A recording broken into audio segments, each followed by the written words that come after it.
Remember when anime original was a death sentence for a series? If a studio dared to deviate even a single chapter from the manga, the purists would descend like a swarm of angry locusts. "The author's vision is sacred," they'd shout. But for the first time in history, the read the manga crowd is being silenced, not by the studios, but by the manga itself. We've been burnt, guys. We've watched perfect stories crumble in their final chapters, and we've realized something terrifying. Maybe the author doesn't always know best. Today, we're diving into the death of the manga purist. We're looking at how 2026 became the year of the corrective adaptation, where the anime isn't just a copy of the manga, it's the day one patch that saves the legacy of our favorite stories.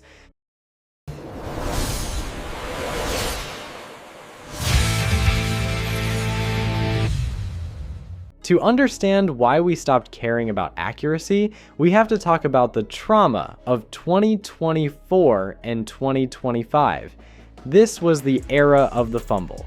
Let's start with the elephant in the room. Oshi no Ko. For years, it was a 10 out of 10 masterpiece, but that ending, it didn't just miss the mark. It felt like it accidentally fell off a cliff.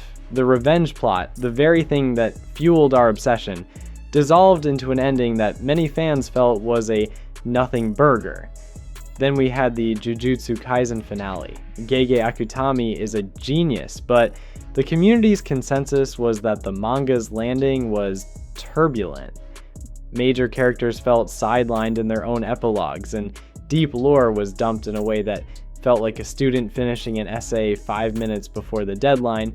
This created a massive cultural shift. We realized that weekly mangaka are human, they get burnt out, they get sick, they get pressured by editors to wrap things up or stretch them out, and because of that, the source material isn't always the gold standard anymore.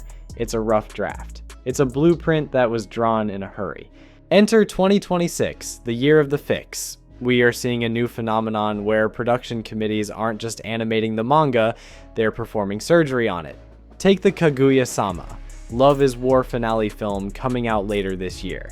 In an unprecedented move, Aka Akasaka is working with the studio to provide a completely original story for the conclusion. He's essentially saying, I know the manga ending was polarizing, so let's try something better for the anime. This is patch culture.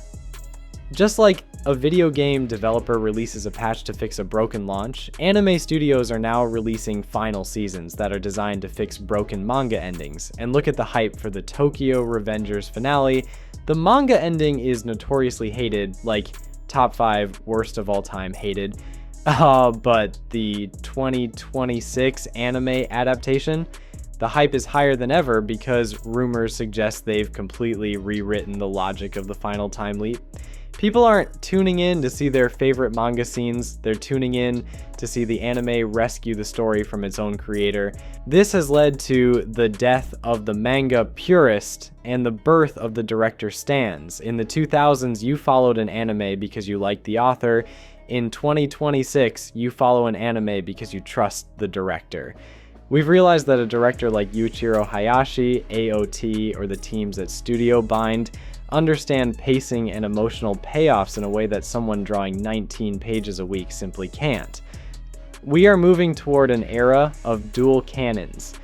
You have the manga canon for the purists who want the raw, unedited version, and you have the anime canon for those who want the definitive edition.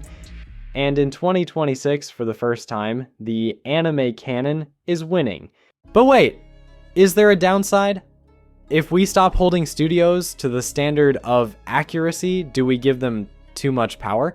There's a fear that patch culture makes mangaka lazier. If an author knows the anime will fix the ending, do they still try as hard to land the manga version? And what happens when a studio's fix is actually worse? We've seen it before with The Promised Neverland Season 2. The death of the purist is a double-edged sword. We are giving studios permission to change the story, which is great when it's Oshi no Ko, but it's terrifying when it's a studio that doesn't understand the source material at all. So here we are. Yo, 2026. The year we stopped asking, is it like the manga, and started asking, is it actually good? The manga purist might be dead, but maybe that's a good thing. Maybe it means we're finally treating anime as its own legitimate art form, rather than just a 20-minute commercial for a book. But I want to hear from you. Are you still a purist? Do you think the manga is sacred even if the ending is a mess? Or are you ready for the 2026 fix? Drop a comment below. I'll be reading The Spice tonight. Don't forget to like and subscribe for more deep dives into the industry. I'm Tio, and I'll see you in the next one.